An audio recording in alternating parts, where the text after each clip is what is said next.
What up, Fight World? It's your boy Ego, and I'm back with some more boxing. Back with my segment, What's Next? And I want to talk about Showtime Shawn Porter. As you guys know on my channel, I try to give you honest, fair assessments of what I've seen, especially after the fight. And I did my post-fight review, really encompassing the whole fight, so I still do those.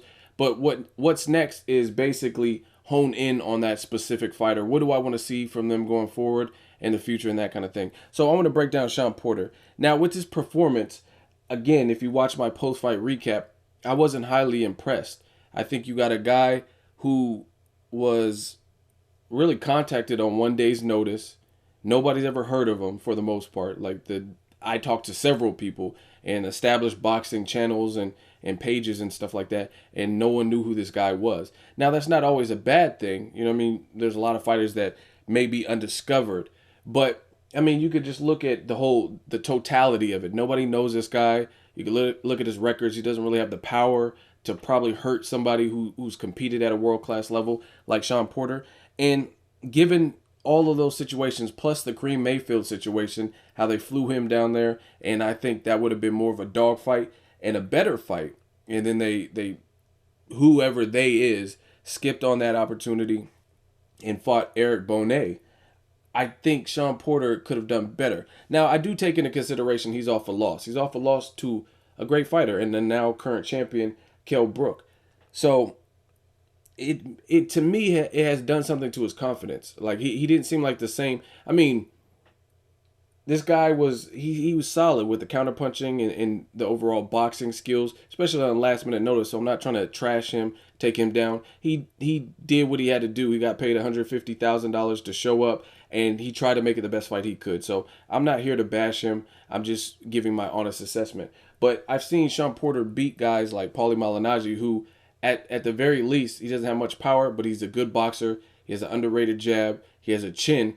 And he destroyed him. So post-fight, you seem to have some trouble with another non-puncher.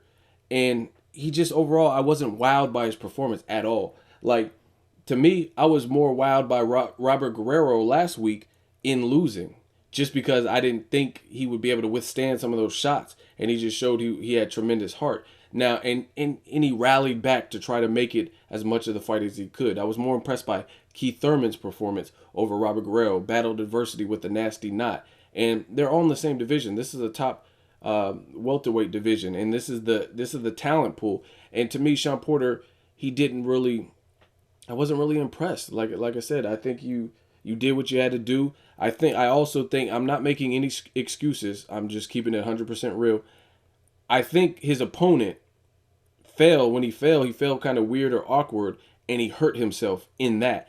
As a result, he was kind of disabled. And again, I'm not taking anything away because it still takes talent to do away with somebody and capitalize and seize the moment. So props to Shawn for taking advantage of that. But if you notice, the guy had been hit with some big shots and he didn't really, you know what I'm saying, he didn't go down previously. And then when he slipped, he started grimacing and wincing in pain. You can look at his facial expression, like he pulled something or got a cramp. I don't know if you ever got a Charlie horse in your leg. I almost drowned one time when I was swimming. I got a Charlie horse. I was like, you know what I mean? Almost sunk to the bottom of the pool and shit.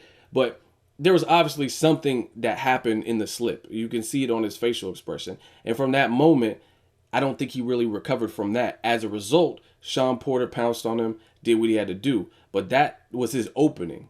And you know what I'm saying? I don't do lucky punches and stuff like that. It happened. Shawn Porter took advantage. The end. But I don't think that opening was created by just an excellent game plan or a succession of beautiful combination. And you know what I mean? He just chopped the tree down. Like, I think whatever happened, and then the dude slipped. And that's my honest opinion. So I seen Shawn Porter also get hit with a lot of shots. And it makes me wonder, how would he deal with somebody? He's tough. He took Kell Brook, who I consider to be a big puncher in the division. He took his best shots and whatnot and battled back. But he was a champion now. So I want to see post losing, first pro defeat, first time since he's lost his championship belt. I want to see how Shawn Porter, his confidence really is, because this didn't really show me much. Even the Kareem Mayfield fight, I think, would have showed me a lot more, because I think Shawn Porter would have had to dig probably a little bit deeper. he was getting hit with shots. But again, I don't think if you look at Bonet's record and what we've seen in the fight, I don't think he had possessed the power to really honestly keep Shawn Porter honest. But it makes me question one of the bigger punchers in the division. I just didn't see anything in that would sustain or make me feel that Kell Brook loses in a rematch to Shawn Porter. You know what I'm saying? Guys like Keith Thurman, after what he showed me, he showed you he can box, he can move, he can battle adversity, and he has power. We know he has power. So I really question, like, at one point, I was like, Keith Thurman and Shawn Porter is an even 50-50 fight. Like, when they were talking about it before, like, maybe around the Jesus Soto Caras, when Shawn Porter beat Julio Diaz in a rematch, right around that time, somewhere around that time, I was like, man, this is a great 50-50 fight. But after seeing Shawn Porter really in his last two performances, I don't think it's a 50-50 fight anymore. And that's really my honest opinion. I think Shawn Porter has a chance. I mean, I'm not saying he doesn't have a chance with anybody, but just what I'm seeing, I think he really, I don't know if it's the father-son tandem, and I also think the same thing with Robert Guerrero. Sometimes the father-son, I'm not saying get rid of your father, but maybe they've taken you as far as they can take you, and you need to implement or get somebody else involved. There's a lot of training. I'm not trying to just talk shit or blast people. I'm just giving you my honest feelings. I think Canelo, another person with a lot of potential, and I think he'll do better with another trainer if he gets into the rotation, you know what I mean, and has a couple fights with that. So that's just my honest opinion.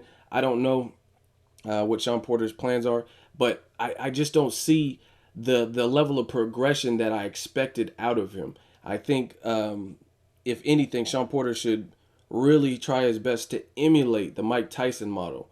And people sleep on Tyson. Tyson was gifted. He had speed. He had athleticism. He would bend at the waist. His head movement. And I'm talking about prime. I'm not talking about after rape charges and post-prison Tyson. Because to me, depending on what fight you talk about, that Tyson was like smoking weed and getting caught with it.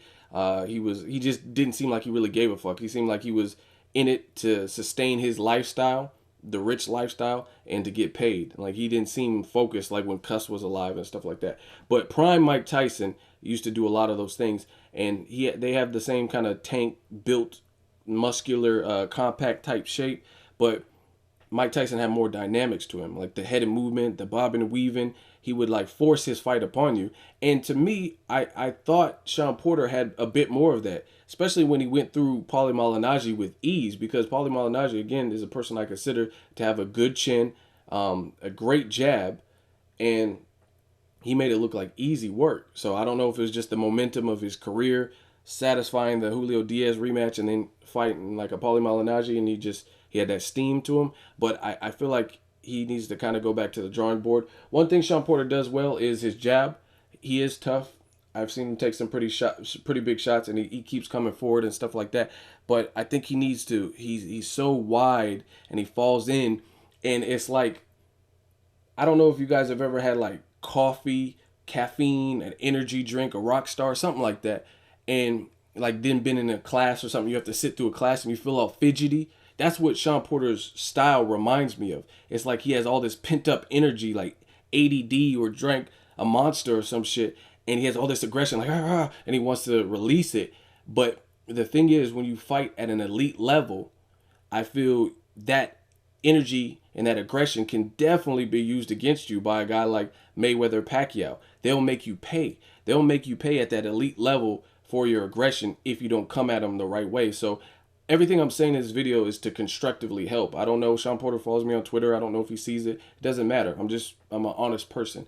I think his aggression needs to be tamed. If you look at Marcos Maidana, same scenario. Like, I mean, he had Khan badly hurt, but back before he didn't have a trainer, I don't think he was as disciplined. He started fatigue. He punched himself out.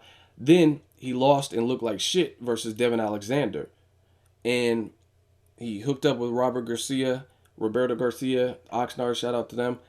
And he improved his game.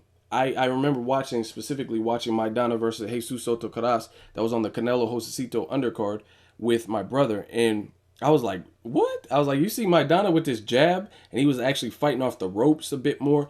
And it was like he implemented more fundamentals in boxing. And since then, he's kept up with the Broner fight, the Josito Lopez, Maidana, Floyd Mayweather, and he's held his own in there. So it's like you got another guy who's known just to be a tough motherfucker, brawler with power, but he learned with Robert Garcia, working with him a couple years. He learned how to use a jab to set things up, how to be a bit more patient, how to not burn yourself out and spare yourself for the whole duration of the fight. So hopefully that's what's next for Shawn Porter. We get more of those because, again, you were in there with a nobody, a no-name guy, and I'm not saying, like, I understand the nature of boxing. You can't knock everyone out in the first round. I get that.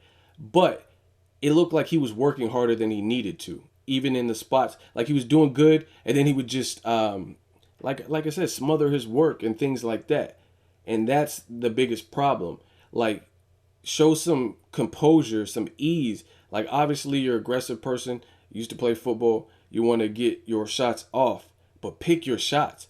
And I guarantee you, Shawn Porter would be a problem if he could, like, hone in on the accuracy. He'd be a problem because he already has he's strong. He's a strong kid. He has that power, but he needs to calm it down and to really, like, put it this way. Instead of, like, punching on the shoulder and the arm, which could wear you down, instead of having 8 punches and rabbit punches and shit like that, instead of having 8 to 10 of those types of punches, you're better off having 1 to 2 very solid, vicious shots that are accurate. That's my honest opinion.